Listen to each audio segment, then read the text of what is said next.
Hello बच्चों, इस video में हम लोग क्लास 10th के फिजिक्स का पहला चैप्टर देखेंगे, जिसमें आपका सबसे इम्पॉर्टेंट टॉपिक है प्रकाश का परावर्तन यानी reflection of light. Reflection of light क्या होता है, प्रकाश का परावर्तन क्या होता है। जब प्रकाश किसी चिकने या पालिशदार सतह से टकराकर वापस उसी माध्यम में अगर लौट जाता है तो इसे हम प्रकाश का परावर्तन कहते हैं।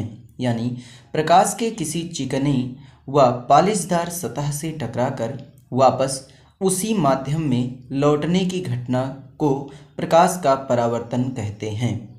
यहाँ पे आपको एक फिगर दिखाया गया है। यहाँ पर यह जो आपका पृष्ठ पॉलिश किया गया है, यह आपका क्या है, एक परावर्तक पृष्ठ है। यानी ये आपका पारदर्शी माध्यम होता है और एक तरफ पॉलिश करके दूसरे पृष्ठ को हम लोग परावर्तक बना देते हैं, तो इस पृष्ठ को हम लोग क्या कहते हैं, परावर्तक पृष्ठ कहते हैं। इस परावर्तक पृष्ठ पर आपका एक किरण आ रहा है जिसे हम लोग क्या कहते हैं, आपतित किरणें। यानी परावर्तक पृष्ठ की ओर आने वाली किरणों को आपतित किरणें और परावर्तक पृष्ठ से टकरा करके जाने वाली किरणों को हम परावर्तित किरणें कहते हैं। आपतित किरण और परावर्तक पृष्ठ से यह टकरा करके पुनः उसी माध्यम में आपका वापस हो गया, तो यह आपका परावर्तित किरण हो गया। और यह पूरी घटना ही आपका क्या कहलाता है, प्रकाश का परावर्तन कहलाता है।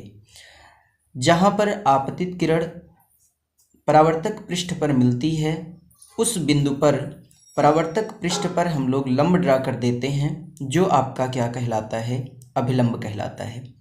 अभिलंब तथा आपतित किरण के बीच एक कोण बनता है जिसे हम लोग आपतन कोण कहते हैं।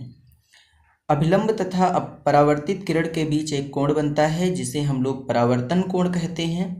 आपतित किरण को इंसिडेंट एंगल यानी आई से लिखते हैं और परावर्तन कोण को रिफ्लेक्टेड एंगल यानी स्मॉल आर से डिनोट करते हैं। परावर्तन का नियम। परावर्तन के मुख्यतः दो नियम हैं। पहला नियम आपका आपतित किरण, परावर्तित किरण, अभिलंब तथा आपतन बिंदु पर डाला गया लंब तीनों एक ही पृष्ठ पर होते हैं। यानी आपतित किरण, परावर्तित किरण तथा आपतन बिंदु पर डाला गया लंब तीनों एक ही तल में स्थित होते हैं।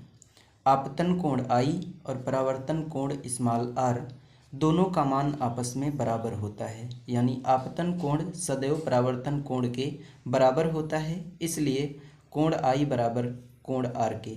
यह आपका परावर्तन का दोनों नियम कहलाता है।